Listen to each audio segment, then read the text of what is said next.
नमस्कार। मैं एलवी यादव आप कक्षा 9वीं के सभी विद्यार्थियों का हार्दिक स्वागत करता हूँ। बच्चों, आपको भूगोल विषय के अंतर्गत पहला पाठ है वितरण के मानचित्र।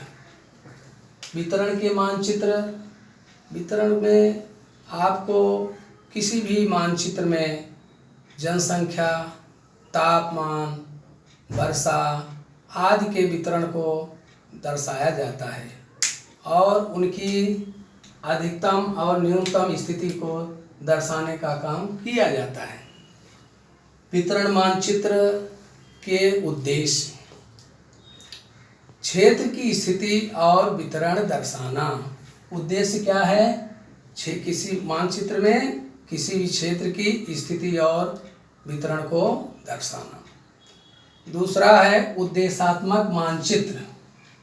उद्देशात्मक मानचित्र किसी उद्देश्य को लेकर जो मानचित्र बनाया जाता है उसे उद्देशात्मक मानचित्र कहते हैं। जैसे किसी क्षेत्र में आप किसी जिले में, राज्य में कहीं आप वर्षा का वितरण दर्शा रहे हैं तो उस उद्देश्य हो गया वर्षा का वितरण। अगर वहाँ हम जनसंख्या दिखा रहे हैं तो जनसंख्या का वितरण। अगर वहाँ पर हम तापमान दिखा रहे हैं तो तापमान का वितरण उद्देश्य हो गया। इस तरह से ऐसे मानचित्र को उद्देशात्मक मानचित्र कहते हैं। मानचित्र में वितरण के जो मानचित्र हैं उसमें कई पद्धतियां हैं। तो पहले हम देखें वितरण के मानचित्र किसे कहते हैं। किसी प्रदेश की वर्षा, तापमान, जनसंख्या आदि घटकों का वितरण दर्शाने वाले उद्देशात्मक मानचित्रों को वितरण का मानचित्र कहते हैं। अब वितरण के मानचित्र में दिखाने के लिए आपको पहला है बिंदु पद्धति, दूसरा है समघन पद्धति और तीसरा है क्षेत्र घन पद्धति। तो सर्वप्रथम हम बिंदु पद्धति के विषय में जानकारी प्राप्त करेंगे। बिंदु के द्वारा किसी भी घटक को बिंदु के द्वारा दिखाना। बिंदु पद्धति किसे कहते हैं? किसी प्रदेश के कोई घटक जिसे प्रकार स्वतंत्र रूप से वितरित होते हैं उसी प्रकार उसको मानचित्र में बिंदु बनाकर उस घटक का वितरण दर्शाया जाता है, उसे बिंदु पद्धति कहते हैं। आपको बिंदु पद्धति की विशेषताएं हैं। विशेषताएं इसकी हैं बिंदु पद्धति की। पहले इसमें हम दिखाते हैं जनसंख्या। बिंदु पद्धति के द्वारा जनसंख्या, पशुओं की संख्या दर्शाने के लिए बिंदु पद्धति का सहारा लिया जाता है। विशेषताएं, इसमें पहली विशेषता है प्रत्येक बिंदु का मूल्य समान होता है। प्रत्येक बिंदु का मूल्य समान होता है।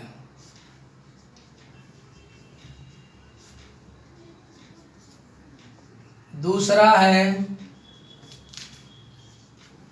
प्राकृतिक, जितने भी घटक हैं घटक के अनुसार, घटक के वितरण के अनुसार बिंदु दर्शाए जाते हैं। बिंदु दर्शाए जाते हैं।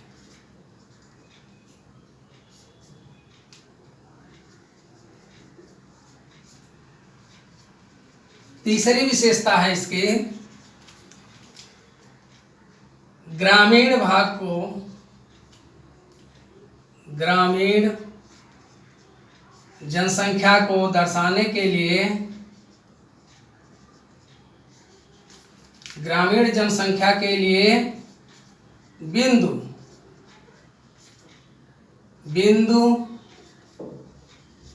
और शहरी जनसंख्या के लिए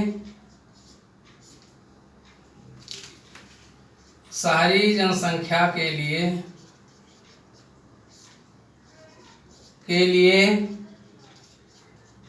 गोल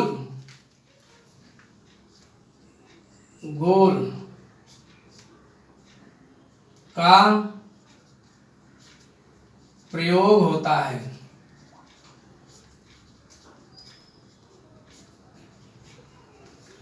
जैसे उदाहरण के लिए हम यहाँ पर एक बिंदु दिखा रहे हैं, इसका मूल्य है 10,000।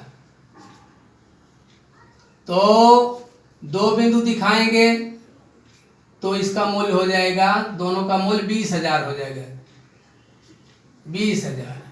तीन बिंदु दिखाएंगे तो 30,000।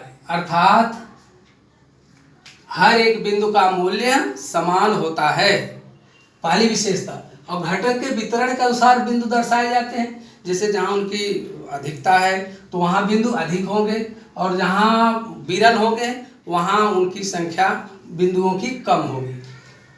तीसरा है ग्रामीण जनसंख्या। अगर मान लीजिए एक क्षेत्र है, इसमें एक ग्रामीण भाग है और ये शहरी है, तो इसको दिखाना है जनसंख्या। तो ग्रामीण में आप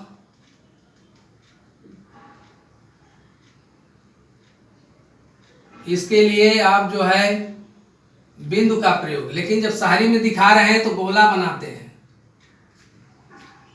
यहाँ पर गोला इधर, और हर गोले का मूल्य भी समान होता है। यहाँ जैसे एक गोला है,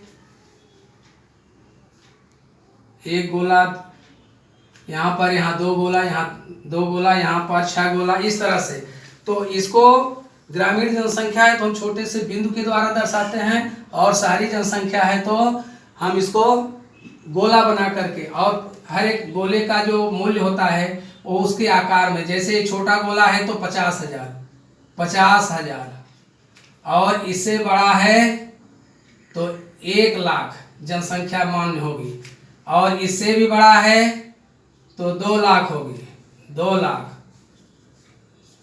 ये गोला छोटा है, 50,000 वैल्यू मूल्य का जनसंख्या दिखा रहा है, इससे बड़ा है 1,00,000 जनसंख्या को प्रदर्शित करने वाला है। तो अगर यहाँ पर ये गोला है तो, और इससे बड़ा वाला गोला है, इस तरह से ये 50,000 के गोले हैं, और ये 1,00,000 का गोला है ये, और इससे बड़ा जो गोला है वो ये 5,00,000 का है, ये 5,00,000 का है।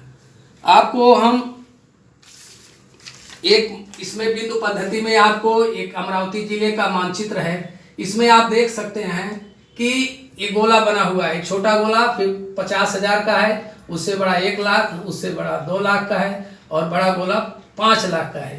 तो इस तरह से बिंदु, जो शहरी इलाका है वहाँ बड़े बड़े गोले दिख रहे हैं, ये लाल कलर में बड़े बड़े गोले हैं। ये अमरावती है, अचलपुर है, इधर अंजनगांव है, और सूरजी है। और देखिए कहीं कहीं ये क्षेत्र विरल है, और बिंदु द्वारा ये ग्रामीण इलाके हैं, ये सब दिखाया गया है ग्रामीण इलाकों को। तो इसके द्वारा हम जनसंख्या के वितरण को समझ सकते हैं। तो विद्यार्थियों, आज हमने मानचित्र वितरण के अंतर्गत बिंदु पद्धति के विषय में जानकारी प्राप्त किया। अब आगे आपको समघन और क्षेत्रघन के बारे में बताया जाएगा। आज बस यहीं तक आपको गृह कार्य दिया जा रहा है, जिसको आप घर पर करेंगे। धन्यवाद।